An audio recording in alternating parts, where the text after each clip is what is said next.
when you feel low, you can still go. Even when you feel slow, you can still go. Even when there's no hope, you can still go. I never answer to no, man, I still go.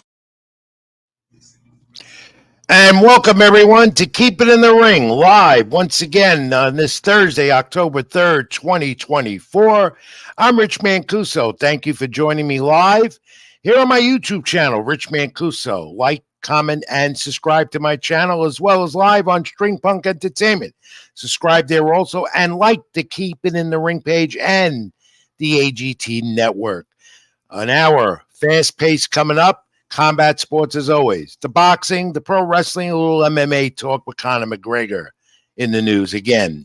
And of course, my social media are at the bottom of the screen. Scroll throughout the hour. You could reach me. I try and get back to all of you, as I say each and every week. X, Twitter, Ring786, Facebook.com, Rich Mancuso. Also, I'm on Instagram. And read my content at String Punk Entertainment, LatinoSports.com, and NewYorkSportsDay.com. If I don't have the other sports there, there's always something about boxing or wrestling, a little MMA as well. And the boxing schedule, the fall calendar as it continues, scrolled at the bottom of your screen. So let's get to it on this Thursday night edition, live of Keep It in the Ring. Well, we're going to talk, first of all, about some of the recaps over the weekend, the top-ranked boxing card, and then let's get right to it, because Terence Crawford is in the news. And we'll tell you why. More so, what his next fight, when is it going to be? But Crawford just yesterday reportedly rejected an offer from Conor McGregor to fight in the octagon, which would be a mega fight. Of course, the kings and princes of Saudi Arabia, as I call them, are behind this as well. They are offering a 2-fight deal for Crawford to fight MMA star Conor McGregor. According to McGregor, and we all know Crawford is the 4-division champion, maybe the many next to Canelo Alvarez, the top pound-per-pound fighter in the sport. At 154 now is Crawford. According to Crawford, he told Conor McGregor, not going in the octagon, no way, so you can kick and elbow me? So, that would be mega, and just similar to what we saw a few years back with Conor McGregor and Floyd Mayweather Jr. However, that was a different circumstance, because Terence Crawford is right now at the peak of his career. Many say a few more fights and he'll hang it up and go in the Hall of Fame. And Terence Crawford, now 154, is looking to unify that division at 154. In the meantime, Conor McGregor, who I'll talk about in a moment, is looking for action and looking, as always, to make an awful lot of money. And yes, this would be mega, and yes, fans would buy into it, but I don't think, from what Terence Crawford said, and from all indications that he's going to move forward and even thinking about getting in the octagon with Conor McGregor, and in turn, McGregor go in the ring, which he's already done against Mayweather, against Terence Crawford. In other words, this is not going to happen. It's a buzz, as always is in boxing, especially with a big nigga name like Terence Crawford. And then all eyes are on his other big fights. And I was able to find out more about this, because over the weekend, Top Rank was in New York City Friday night at the Theater of Madison Square Garden. The fight scene on ESPN was Xander Zayas. We'll recap that in a moment. Teofimo Lopez roaming around when he has free time, and he does, and he loves boxing, and he'll go to the fights, as many as he can.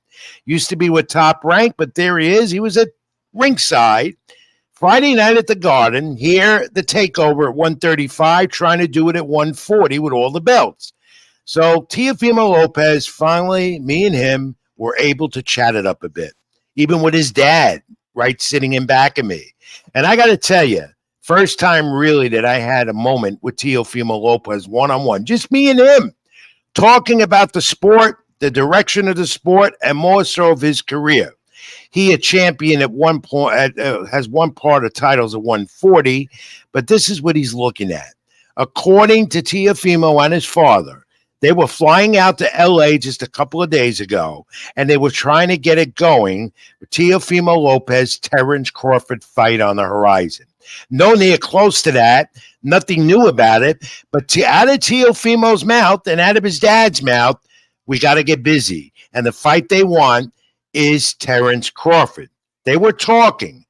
Talk and boxing is talk, but sometimes it becomes reality when people put the money together.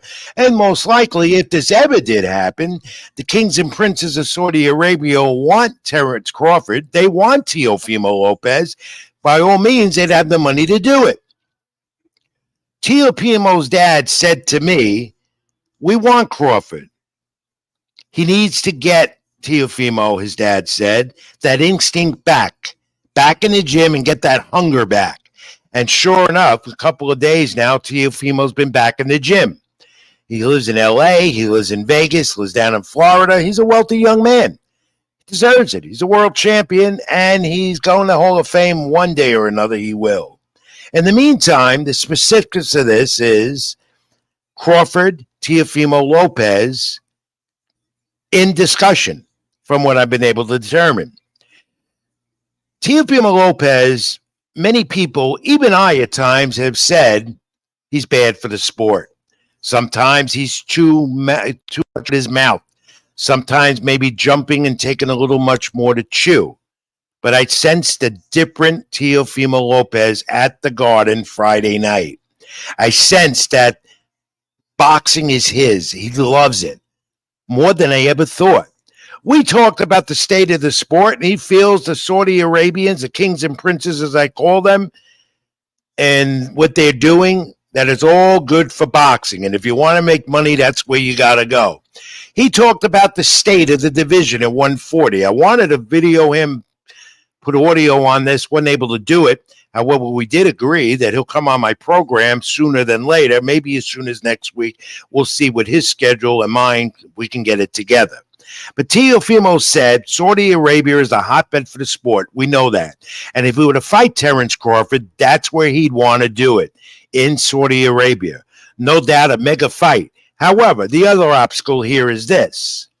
Terrence Crawford's at 154. Teofimo's at 140. So I posed the question to Teofimo, would it be a problem to move up in weight, two weight classes up? He said, no problem. I can do it. Well, you know why he can do it? Because fighters, they rehydrate when they're in the ring. Day of the weigh-in is the weigh-in. They get in the ring that night, they're 15, 20 pounds heavier. We know that.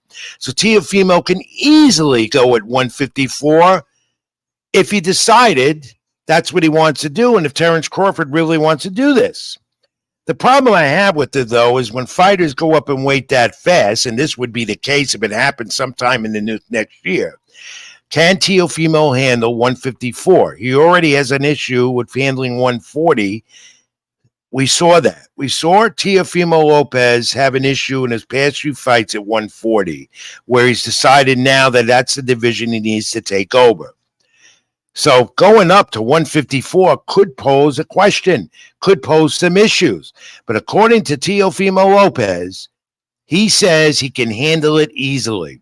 Now, he was jumping around all over the place and really into the fights.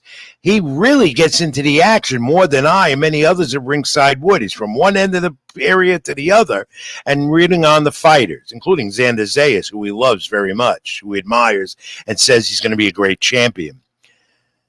I will tell you this, from talking to him Friday night, from talking to his dad Friday night, and observing Teofimo Lopez and the way he's talking, the hunger is there.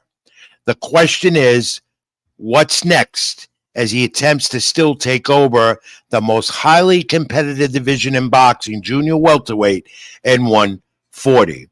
Remains to be determined, but I did enjoy that.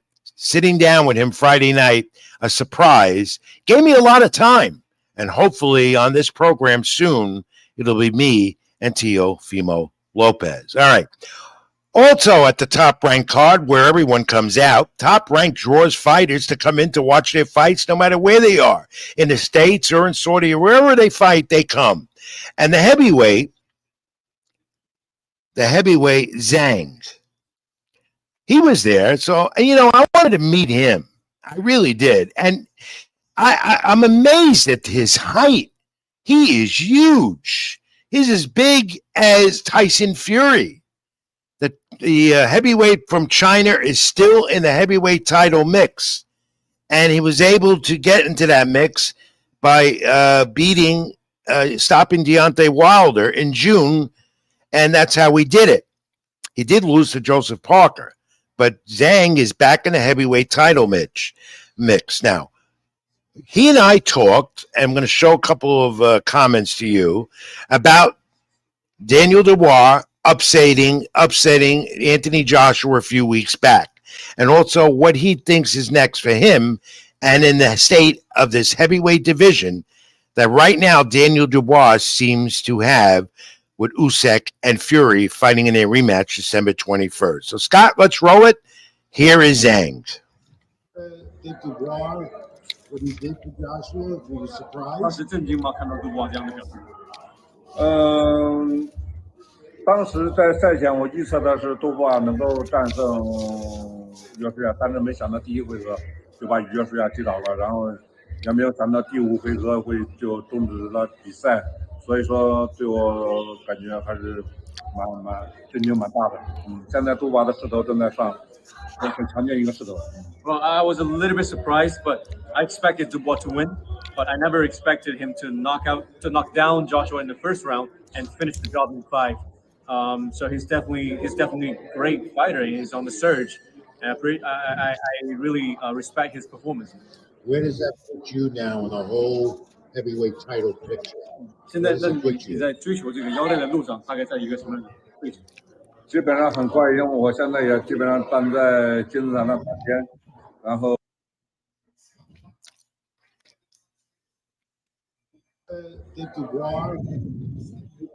那第一回合就把约书亚击倒。Okay, so there we have it. I want to thank his translator for helping out there because he speaks fluent in China. He's and I needed the translator who happened to be there, so that was great. But you heard his feelings about the Joshua loss and where he goes from there, and he's definitely once again in the heavyweight title mix. And what awaits Zhang is what comes, I guess, after Fury and Usyk December 21st in Saudi Arabia. But you know what? He's in the title mix again, the heavyweight mix. Losing to Joseph Parker, comes back, beats Deontay Wilder, and there you go. And the heavyweight division is hot again.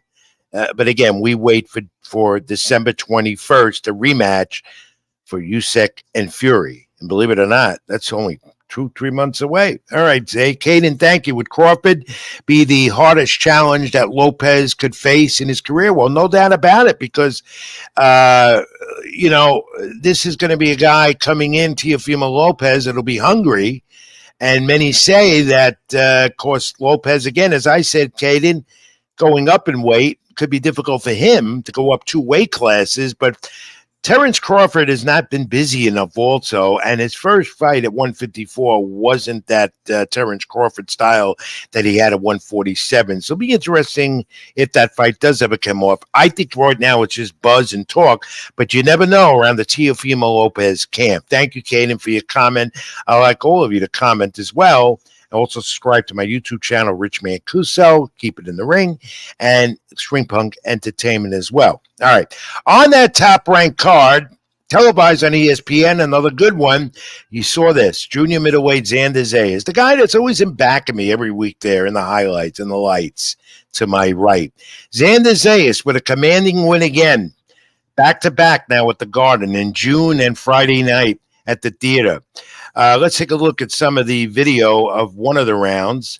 He is now undefeated, 20-0, 12 knockouts, got the 10th round unanimous decision against a tough Damian Sosa. But Zayas was in command throughout the fight, the entire fight. And the punch stats will tell the story, because he threw 37% of his power punches, Sosa only 14%, and 148-42 in power punches also for Xander Zayas from Puerto Rico and residing in Miami. And his defense was excellent, as it always is. He's 22 years of age. He wants to fight now a top 5 contender in the 154-pound division. Going to be tough. Top ranked at promoter milking this young man to get where he's got to get. Maybe another one next year. maybe 2 fights more, and we could see Xander Zayas fighting for a title. We talked to him briefly after the fight at ringside. This is what he had to say.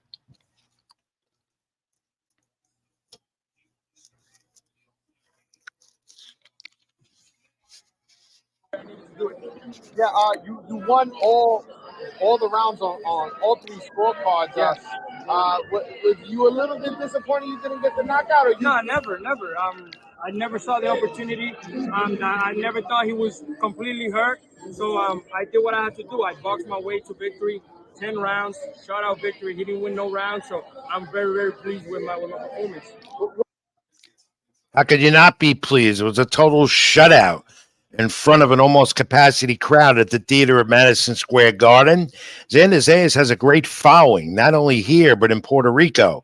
And he might want to fight there again, too, in the new year. Will he fight again by the end of the year? He expressed an interest. I don't know if Top Rank will let him do it. He's already fought twice this year, both successful in Madison Square Garden at the theater. Regardless, Xander Zayas is on his way. He has expressed that interest again to fight a top 5 contender in the division. Going to be tough. But knowing Top Rank and the promoter Bob Arum and the team, I don't expect that title fight to come real quick. I expect maybe 1 or maybe more tune-ups. As much as we think Zayas is ready in that division and he's young enough to really keep it going, to get there, get even more experience, the competition is going to get tougher. And when you're talking title fights in that division, it gets even tougher. And you got Terrence Crawford in there, 154. And you got Sebastian Vendura. So, among some of them, great fighters in that division of 154. But he looked good again. He was sharp, great defense, shut out on every scorecard of the 3 blind mice, the judges, as I call them. He made the fans happy. Everyone went home happy.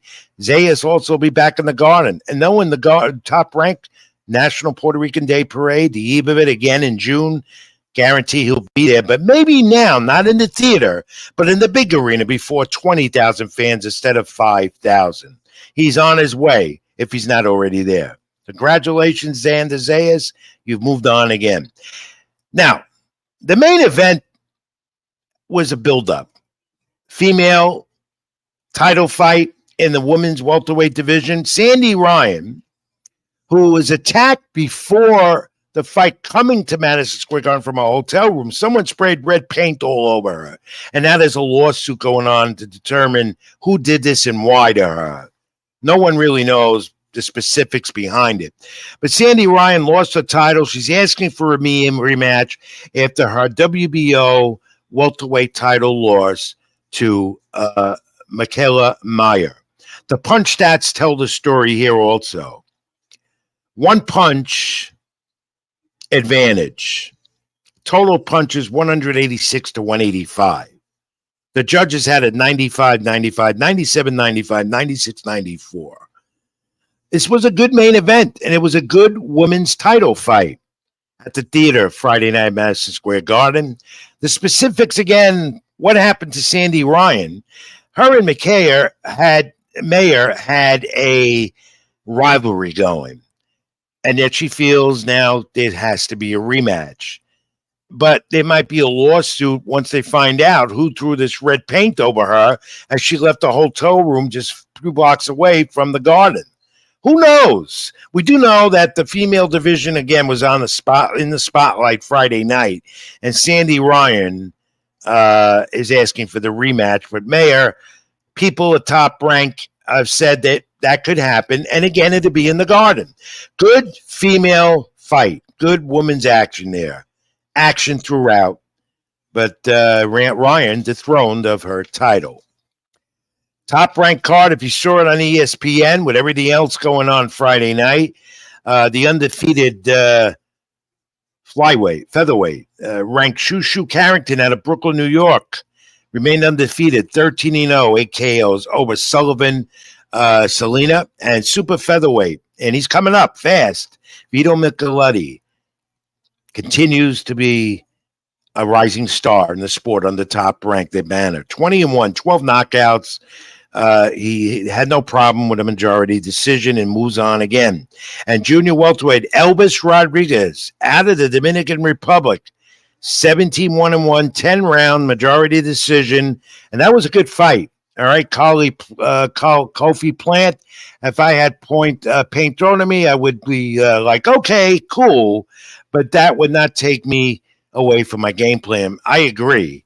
If they were making that as an excuse, she lost the fight lost it no matter what, paint or not.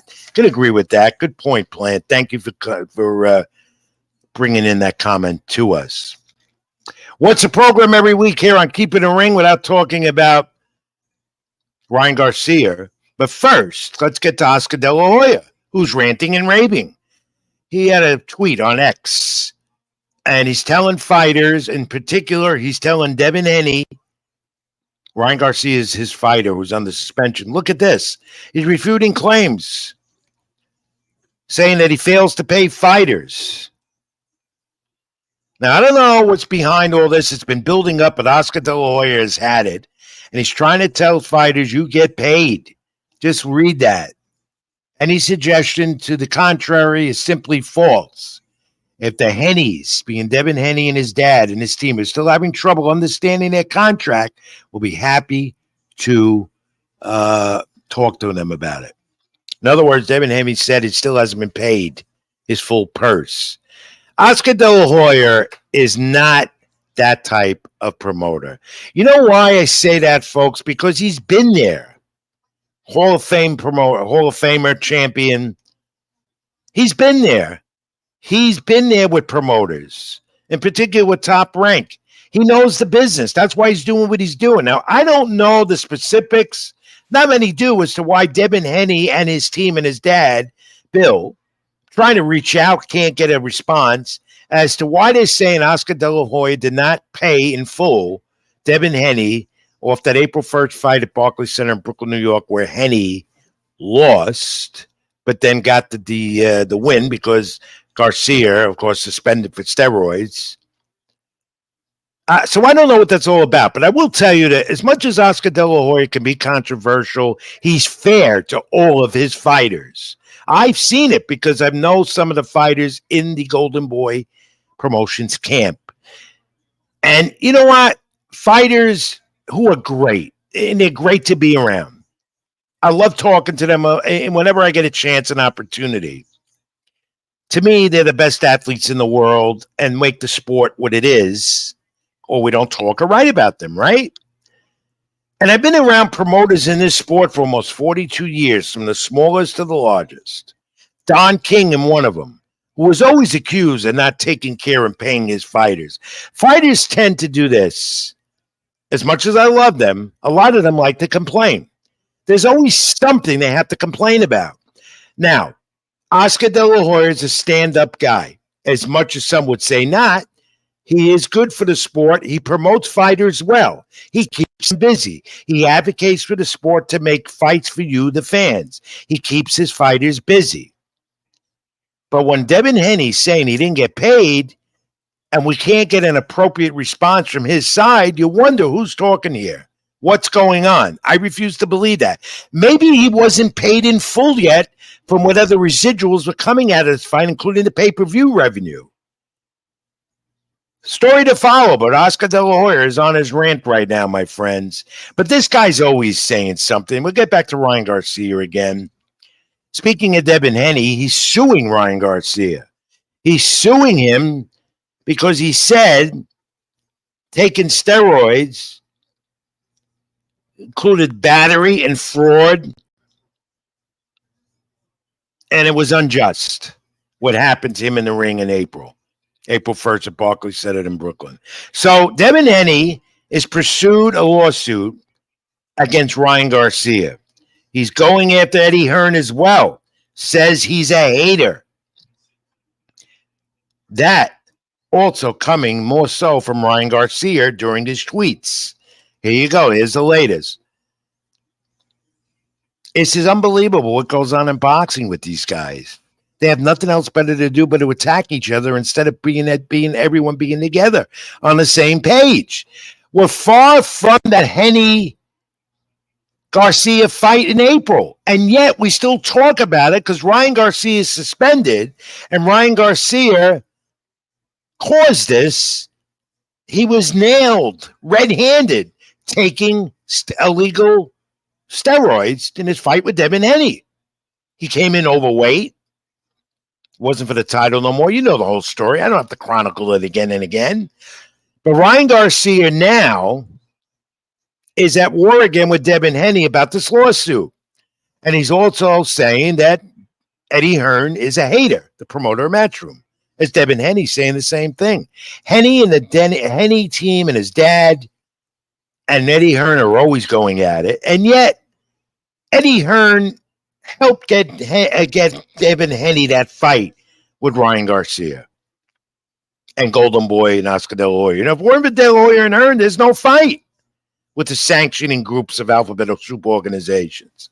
So it continues. And the Ryan Garcia social media phenom on Twitter, X, and Instagram continues. And it will.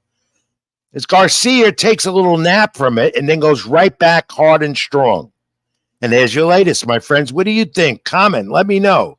Here at Keep It in the Ring. Let me know what you think. Should Ryan Garcia stop this? And should Devin Haney pull that lawsuit from Ryan Garcia? How legitimate is this? Or is this just all an act to get them back in the ring again? Because they say, as Devin Haney says, I have no interest in a rematch. Put your bets on that is going to be talked about in the new year. Once Ryan Garcia's suspension is lifted, a little before the beginning of April of the new year, you're going to hear talk again. Let's do it again. They'll make a lot of money. That's why they'll do it again. But this time, it's got to be clean. This lawsuit, where it goes, I don't know. But then again, my friends, you know, as I always say, this is boxing. Anything is possible. All right, this weekend, as we get to the fall boxing calendar more next week, because you're going to finally have the light unification bout between Bertaviv and Baval in Saudi Arabia on Zone Pay-Per-View and payperview.com among the outlets. Going to be good ones. Been anticipated. It's going to happen a week from Saturday, finally. But we have some fights this weekend if you're thirsty for it.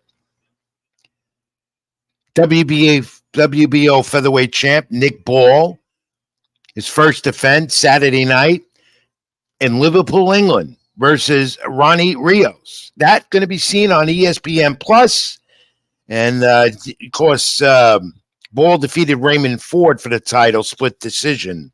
That's how we got there. And tomorrow night, you want to watch some boxing in between the baseball playoffs. Oh, no, there'll be no baseball tomorrow. We don't start again until Saturday. I know because I'll be at Yankee Stadium Saturday night. Tomorrow night, unification. You're going to have unification middleweight champion John Beck from Sydney, Australia on ESPN Plus. Catch him. He can punch. He's quick, too, if he can. And, of course, again, we'll be talking more about Baval and Bertaviv. Finally, if nothing goes wrong between now and then, we could unify the light heavyweight titles. And, of course, in that mix, as always, David Benvenidez, now 175, who says he wants the winner of that fight. We'll get more into that next week as we analyze that major fight on the calendar next week. Yeah, Katie, Yanks for the win. I got to agree with you on that one, my friend. Former world champ Sonny Edwards back in the ring. And he's going to be there. And it's going to be against Galao Yafai. That was official. And that's going to be coming up on November 30th from Birmingham, England on the Zone. Something to look forward to on the fall fight calendar on November 30th. And, there's going to be a little low in between. Do we have mega fights coming up on the calendar? No. Baval Benaviv is, but there are some other good ones. We check the calendar. I'll scroll them to you. And you'll see that, like the major names you want to see are not going to be there, but there's still good fights coming up to be on the Zone. I think Raymond Ford signed to fight Puerto Rico. That's going to come up in early December. More on that next week. And it's filling up still. But the Zone, ESPN, and even the PBC has a free show coming up on Prime in mid this month. that you want to catch too. So check your boxing calendar. The fights are there. Just don't have those mega names like Crawford. Canelo's done for the year. Fought twice already.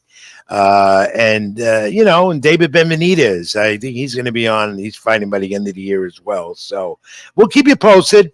That's why we keep it in the ring here every week. UFC note. Of course, if you like the UFC, you're in that season as well. UFC 307 this weekend. And you want to see this. If you're a UFC fan, you got to catch Alex Pereira. He defends his light heavyweight title for the third time. In June, he defeated Kalali. He won his third time since June that he's fighting. He's fighting a lot, Pereira. He's fighting Kalali Roundtree Jr. on ESPN Plus and pay-per-view. Of course, Pereira's made history in the UFC MMA, UFC 307, ESPN Plus this Saturday night, also on pay-per-view. And you want to watch Pereira continue to make history, MMA history, that is. All right, more next week and more later in the hour. We got an hour but bottom of the hour already. And we're to come back and, a lot of pro wrestling. Bad Blood WWE is coming up this weekend, Saturday. And we also have AEW news and a new media rights deal. But first, let me bring in my great producer, Scott Churston. No guest this week, so Scott's got to get it. The fact of the week. Here we go, Scott. It's not fact of the week till it's fact of the week. Put it up. Yes, sir. There we go. And there we go. There we go. The fact. You ready, Scott? Last week you came close. You might not get it this week. Here we go. We're going to eventually put some ring bells in this or whatever, So here we go. All right. This is a comment that was made. I want to know what fighter in the past, great Hall of Famer, what fighter's camp made this comment. You're going to like this because you deal with this stuff. He said, this is the fighter's camp, not the fighter himself, like his manager and all his other people around him. He said, it ain't the number of seats you got, it's the number of asses that are in them. That almost sounds like a Hall of Famer way back, and at that time put a lot of asses in the seats. That almost sounds, my first thought would probably be Don King on something like that. Well, I thought that too, but it's not. Not a promoter, a fighter. Comes out of a fighter's camp. The manager. Could give you a hint. There was 2 Sugar Rays, so pick one of the Sugar Rays. I would say probably Robinson on that. Leonard seems to. You got it. Sugar Ray Robinson gave it away. Leonard seems too soft for that. Yeah, but back then when he fought, it wasn't 20,000 people. Like you'd have today, or even more now, Saudi Arabia and so forth. You're talking about 6,000, maybe even much less than that. All right, title fights and so forth. But yeah, they always said the Sugar Ray and Robinson camp. It ain't the number of seats you got; it's the number of asses that are in them, and that meant a lot back then because that made money for them back then. Not like making money there today. Today they make even more money than they did then with the streaming networks and everything. Scott, good crack at it. I got to say you got it. Keep it in the ring. I appreciate it. So, I will talk more to you later, my friend. Does a great job for me every week here. Stream Punk Entertainment, my channel, Rich Mancuso. Timeout, brief break, come back. WWE, AEW, and a little more. Just keep it in the ring. I'm Rich Mancuso on this Tuesday night. Stay with us. Back in a moment.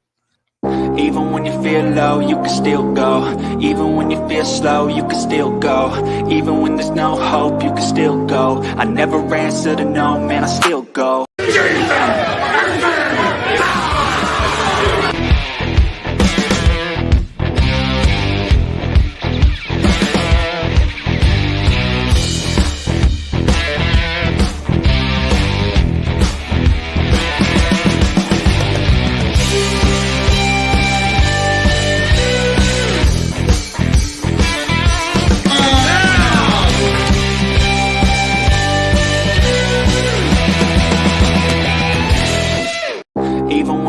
low, you can still go. Even when you feel slow, you can still go. Even when there's no hope, you can still go. I never answer to no, man, I still go.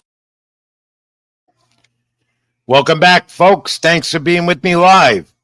It's Thursday night edition of Keep It in the Ring. Rich Mancuso with you, and my producer Scott Churston in the background, and you. I know you're watching the New York Mets. I'm also keeping track of them live right now. If you're in New York and you're a Met fan. And, and I am a Met fan, but you never think it the way I post on social media about them because I don't believe. I believe in boxing more than the Mets.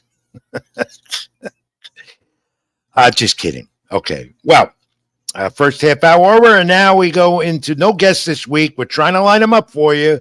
We will, but I want to thank you as always for tuning in and supporting this program. This weekend, wrestling is going to be spotlighted again. And again next weekend. AEW next weekend will have all Wrestle Dream, Tony Khan's continuing pay-per-view ventures. But AEW needs to do that now because they finally made it official. You know about the media rights deal with Time Warner Brothers Discovery. Dynamite and Collision will stay a part of it on TBS and TNT. And there'll be more streaming on Max, including pay-per-views. They might be headed to a network just like WWE has now with Peacock and their new venture with Netflix as well that kicks in January. No Rampages, I've been saying, as you might know. The ratings have been abysmal on there, but they're going to try and max stream it to keep their programming going. You might see After Dark back on YouTube, according to the deal. The pay-per-views supposedly are going to be discounted on Max, which is good. How much, I don't know. It is supposedly a 3-year deal for an option of fourth, reportedly over $500 million, not $150 million, as you might have read or heard. I heard it's around $550 million. It's a pretty good deal for AEW and Tony Khan back on the Time Warner media deal, Warner Brothers Discovery. I mean, they've earned it. They did a great job. 5 years. We saw it on Dynamite last night. Wrestle Dream continues to build up for next week in Seattle. Darby Allin made his open challenge to the locker room after not getting a shot at the title with losing to John Moxley the week before in New York at Grand Slam. So Darby Allin has the open challenge. Jay White returned, attacked Hangman Page. We saw that last night. It was a pretty good Dynamite last night if you saw it. And then you had Will Ospreay and Ricochet. That was a Dynamite opening match on Dynamite. That's the thing that AEW is doing. And they ran over last night. They got over. They went over a half hour more, which you might be seeing more of according with their new deal with Time Warner. And that'd be good because WWE doesn't do that. In fact, they're going back 2 hours of Raw, I think, starting next Monday night.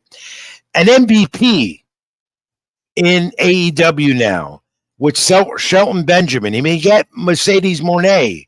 And Bobby Lashley reportedly has signed a contract a month ago, be a part of the new Hurt business with MVP, now with AEW. And how about Danielson and Yuta versus Claudio and Pac? Good one. Okay? And then this sad story, and we hope he's better. Kilkwich, Luchasaurus, fell ill. Supposedly both his lungs weren't working. He's a little better. I think we have an image of Kilrich there, Scott, that we can put up. We wish him best. He may not be seen in the ring for quite some time, and he's been a part of course, Christian's family. We wish him well. I heard his lungs weren't working right, and we wish him well, and that he gets back in the ring. He's a talented young superstar in AEW, but never really got the push to become a champion yet. And most of all, hope he gets better because things weren't looking good as a few days ago. All right. The big wrestling show this weekend, Saturday, WWE PLE event. Seems like they come up every 3 weeks. Bad Blood. Bad Blood is going to be a stepping stone, of course, towards Crown Jewel. And then the Survivor Series, because the Survivor Series War Games You know there's going to be bloodline implications coming out of Blood, and even with the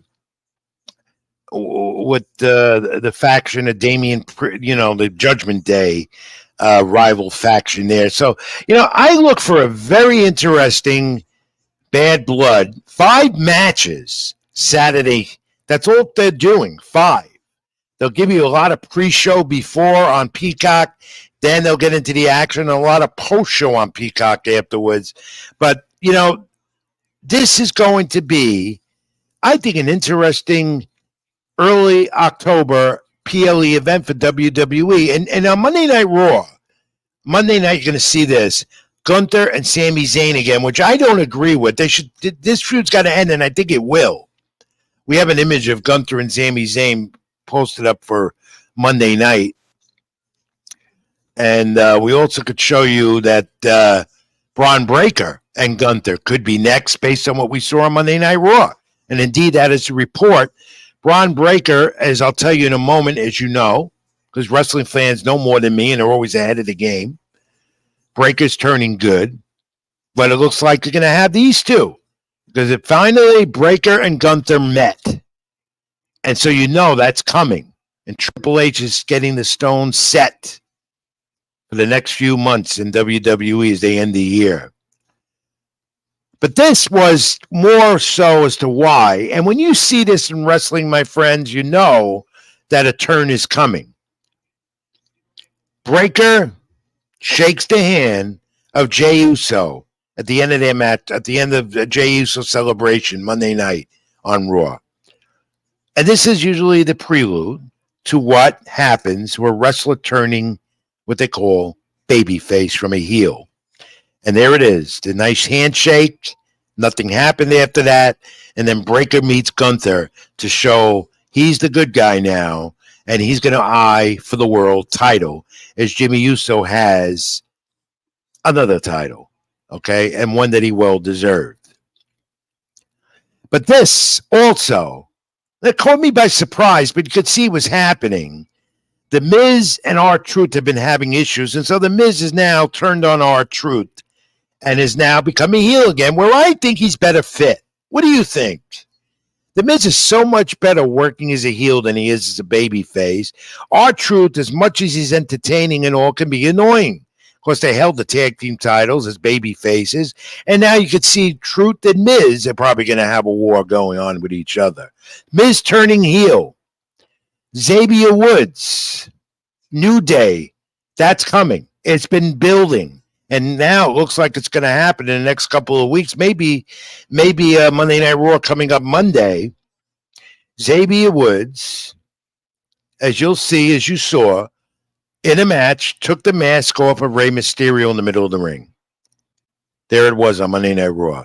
I'm not surprised because Rey Mysterio has been seen more and more in the public eye without his mask on as he's ending the last days of his career. But Xavier Woods turning heel means that's beginning of a prelude of it. Xavier Woods turning heel, showing that New Day is finally breaking up unless Big E comes out of retirement and tries to keep the peace. There'd been talk about that. And then this Braun Strowman Reed match. The two big behemoths in WWE on Monday Night Raw. What a, I tell you, chaos. The ring breaks.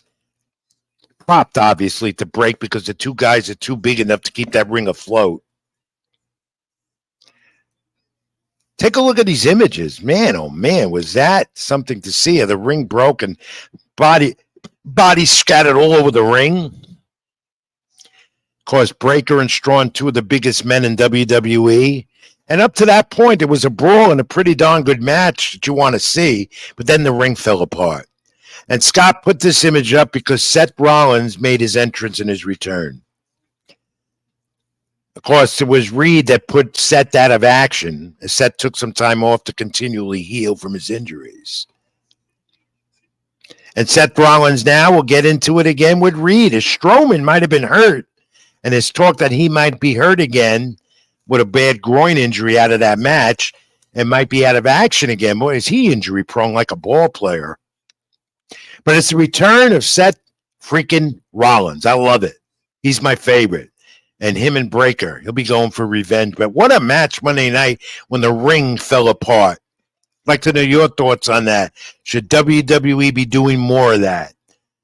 AEW is brutal. WWE getting to the point now with the Netflix deal where they're going to be doing maybe more hardcore stuff. What do you think? Let me know in the comments. And then at Bad Blood, we're going to see the continuation of CM Punk and Drew McIntyre, which I expect that to finally be settled. You'll keep McIntyre as the heel, and you'll see CM Punk go into maybe he's going after Rollins. So that feud might develop. But in the cage, Hell in a Cell, that should be a good one Saturday at Bad Blood. Rollins and McIntyre again. I think it's third time. Maybe it's going to end.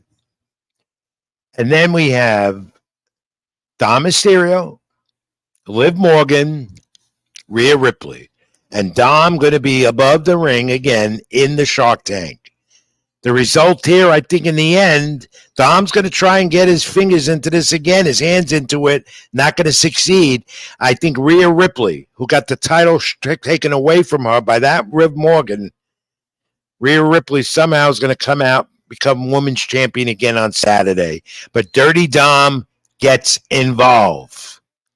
And he'll continue this feud with Judgment Day, the other part of it, because you're also going to see the Damian Priest Finn Balor match, which I think Priest will win because he's been demolished in the ring by Balor and the other part of Judgment Day for weeks on Monday Night Raw. And then the one everyone is looking for, the Bloodline story continues, and it will continue and go into Crown Jewel and Survivor Series War Games and Roman Reigns and Sikoa. Roman Reigns and Cody against Sikoa and Haku. Will there be another new member of the Bloodline coming in? Will Roman Reigns get help and start to form his Bloodline? Will it be Jey Uso? Will Paul Heyman return? All of this to be determined Saturday, WWE Bad Blood on Peacock. And I think 5 matches of interest, including Nia Jax and Bayley. And Jax, I believe, will defend that women's title on Saturday. Going to be a good one. 6 p.m. Eastern start. A little different time. Probably doing it because everyone's watching baseball, college football, and everything else on Saturday. Regardless, it's good. Good one. As WWE gets ready after that for Bad Blood, and then their major show during the fall, Survivor Series War Games up in Vancouver, where I expect, again, this Bloodline angle to continue, and also Judgment Day to continue going into Survivor Series War Games, where they put 2 rings together, caged, whatever, and it's a mess, and it will be. Good job, WWE, PLE, and again, congratulations, AEW, Time Warner, and their new media rights deal. More pro wrestling next week, including we'll talk more about Pandemonium, even though we're still months away, rescheduled on the calendar for ACW and Jason Knight and Desiree in March. All right, we're going to take our final break, a little extended one, come back, nostalgia, and a little more coming up on this edition of Keep It in Ring Live on Thursday night. I'm Rich Mancuso. Like, comment, subscribe to my YouTube channel, Keep It in the Ring, and also String Punk Entertainment. Back in a moment, folks. I'm Rich Mancuso. This is Keep It in the Ring. Thanks for being with us. Even when you feel low, you can still go. Even when you feel slow, you can still go. Even when there's no hope, you can still go. I never answer to no, man, I still go.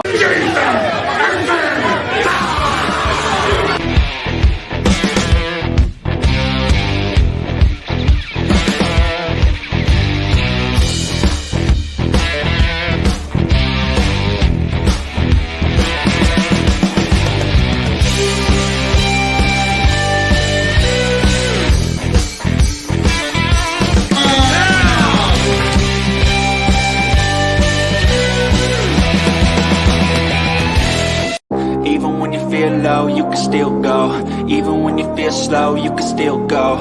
Even when there's no hope, you can still go. I never answer to no, man, I still go. Thank you, Scott Churston, for being with me this hour again. He at String Punk Entertainment, my great producer every week. Thank you for being with us. My social media, Ring786X. Don't forget, that's where you can get me, and Facebook.com, Rich Mancuso, the Facebook page. Like it, keep it in the ring. Subscribe to my YouTube channel, Rich Mancuso and String Punk Entertainment, and comment and subscribe. I appreciate your continued support each and every week here live. And we're going into the final few 10 minutes or so of this program, maybe less. Not that I want to go longer or shorter, but it is baseball postseason. We got to the nitty-gritty of what we had to get. Next week on the program, I hope to have a live guest again, maybe Teofimo Lopez, if he's willing to do it. We just have to line up the schedule or someone else, whether it be pro wrestling, MMA, or whatever. In the meantime, we do our weekly normal nostalgia, looking back in the past. Got two of them for you this week. First, we take a look at this one. We go back to October 1981. And here's the great Alexis Arguello, Hall of Famer, who I got to know well before his untimely murder in Nicaragua. He was a mayor there of the capital city or somewhere in there. Unfortunately, he was against the opposing forces, and we lost the great Alexis Arguello many years back. 14-round TKO of Ray Boom Boom Mancini, who I also got to know really well. In retaining then the WBC light welterweight title in Atlantic City, New Jersey. And I remember that well as a young reporter in 1981, because, again, I keep telling you how many fights I've covered over my career, 43 years. That's when I remember. I covered that in Atlantic City at Boardwalk Hall. The three-division 20-year-old Mancini was 28 years old, a three-division champ, okay, and his first world title challenge. But Arguello, in the 14th round, Mancini was ahead in this fight. A third judge had it even going into the final round. Arguello dropped Mancini with the right cross, and there it was. To finish the round 14, the referee, Tony Perez, stopped the fight. It was a good fight. I vividly remember it. And I could tell you that they were going at it until that 14th round when Arguello took control. Back then, boxing went 15 rounds. I tell you, that's how the sport was. And that's when championship fights are determined. They were, many of them, from the 12th to the 15th round.